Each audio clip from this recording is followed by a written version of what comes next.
Ini untuk tunjangan profesi guru, baik yang PNS itu ada 68,7 triliun sendiri, dan yang non PNS nanti Pak Mendikdasmen bisa menyampaikan.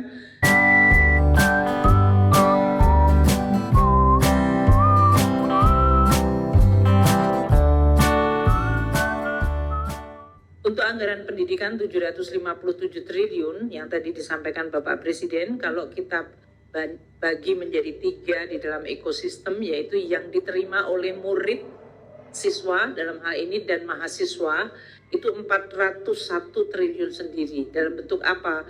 Dari mulai beasiswa bidik misi, beasiswa LPDP, pengiriman untuk kartu atau program Indonesia Pintar, dan juga makan bergizi gratis. Untuk yang benefitnya diterima oleh guru dan dosen dan tenaga kependidikan itu 178,7 triliun. Ini untuk tunjangan profesi guru, baik yang PNS itu ada 68,7 triliun sendiri, dan yang non PNS nanti Pak Mendikdasmen bisa menyampaikan.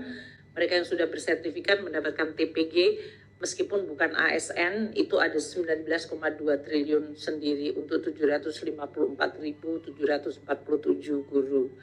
Kemudian juga ada tenaga pendidikan TPD non PNS pun juga mendapatkan 3,2 triliun, yang dosen, untuk dosen ya 80, dan dosen PNS dalam hal ini 82,9 triliun sendiri. Itu untuk pengajarnya. Yang ketiga adalah sarana prasarana sekolah dan kampus 150 triliun. Itu dari mulai rehabilitasi sekolah, dalam hal ini sekolah rakyat, ada anggarannya tahun depan akan mencapai 24,9 triliun. Ini yang Bapak Presiden sampaikan, 100 beroperasi, 100 dibangun baru. Bantuan operasi sekolah untuk sekolah-sekolah yang lain itu 64,3 triliun. BOP untuk PAUD itu 5,1 triliun, renovasi sekolah dan madrasah, ini Pak Mendikdasmen nanti bisa menjelaskan, anggarannya 22,5 triliun, ini lebih naik sedikit dibandingkan tahun ini. Kemudian biaya operasi perguruan tinggi 9,4 triliun, dan tadi Bapak Presiden menjelaskan mengenai sekolah unggulan, ada anggaran 3 triliun di 9 lokasi. Sore Bapak Ibu, saya Dela dari CNN Indonesia. Bu Sri Mulyani, izin Bu, tadi yang soal kenaikan gaji PNS belum dijawab. Sama satu lagi mungkin buat Pak Dadan, bisa dijawab dengan Bu Sri Mul juga. Alokasi anggaran program makan bergizi gratis kan naik 171 triliun jadi 335 triliun ya. Sementara target penerima manfaatnya masih di angka 82,9 juta Pak. Dengan target penerima yang sama ini, berarti nanti anggarannya akan diarahkan ke infrastruktur saja, atau mungkin nanti ada anggaran per porsi yang akan dinaikkan Pak. Kalau nanti ada anggaran per porsi yang dinaikkan, nanti per porsinya akan berapa di 2026? Itu aja, terima kasih. Untuk kebijakan PNS mengenai formasi, kita nanti koordinasi dengan Menpan RB. Seperti diketahui bahwa tahun ini juga sudah ada penerimaan. Jadi nanti tergantung kebutuhan dari kementerian lembaga dan terutama juga dari daerah. Namun juga pada saat yang sama ada kapasitas fiskal yang juga harus dipertimbangkan. Jadi untuk hal itu kita belum melakukan exercise untuk terutama untuk rekrutmen, untuk gaji.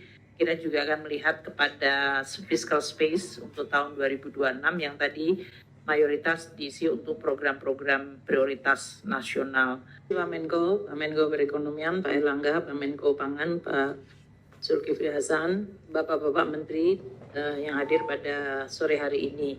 Ini terutama yang portfolionya sangat penting.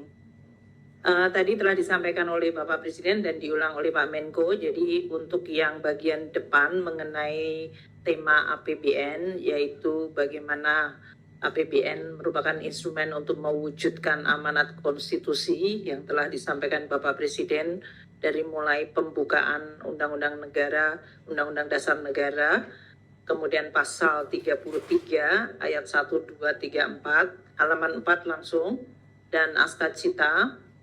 Itu saya tidak ulang karena ini sudah merupakan tadi yang sudah disampaikan dalam pidato Bapak Presiden.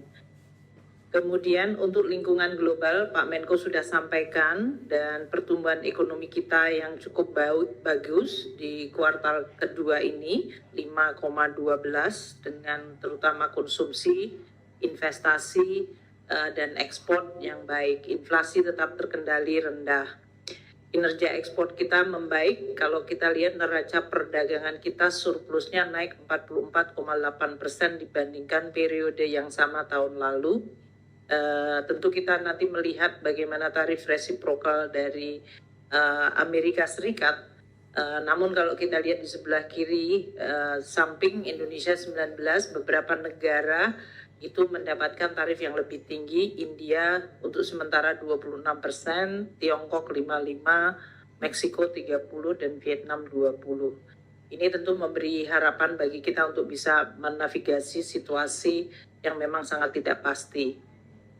Pak Menko tadi juga sudah menyampaikan, dan Bapak Presiden juga menyampaikan di dalam pidatonya mengenai tingkat pengangguran yang menurun dan tingkat kemiskinan yang menurun terendah dalam histori Republik Indonesia, yaitu di 8,4% untuk tingkat kemiskinan dan tingkat pengangguran di 4,76%. Tambahan lapangan kerja baru di tahun 2025 ini adalah 3.590.000, sedangkan tahun lalu di 3.550.000. Jadi ada kenaikan tambahan lapangan kerja yang terjadi tahun 2025 ini.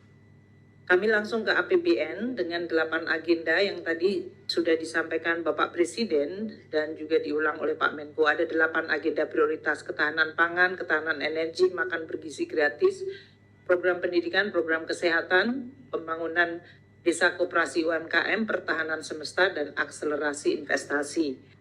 Di dalam tayangan ini lebih detail dari yang tadi disampaikan Bapak Presiden yang sudah menyampaikan per topik. Pertama, anggaran ketahanan pangan yang tadi disebutkan Bapak Presiden 164,4 triliun. Ini kalau kita bagi alokasinya berdasarkan sisi produksi termasuk petani, alsintan, pupuk, dan bendungan irigasi, ada 114 triliun sendiri. Ini untuk mendukung sisi produksi, mulai dari subsidi pupuk 9,62 juta ton, itu 46,9 triliun, cetak sawah 19,7 triliun, bantuan alsintan, bendungan 15 unit, dan irigasi 104.000 hektar, itu 12 triliun rupiah. Kemudian bantuan benih, kampung nelayan, dan DAK dan dana desa yang berhubungan dengan ketahanan pangan itu ada 12,2 triliun rupiah. Nah, untuk ketahanan pangan yang mendukung sisi konsumsi yaitu masyarakat, kalau itu produksi adalah petani nelayan dan berbagai infrastrukturnya. Untuk masyarakat agar bisa menikmati harga pangan yang terjangkau, ada bantuan kerawanan pangan, ada gerakan pangan murah, dan stabilisasi pasokan harga pangan atau SPHP 5,8 triliun.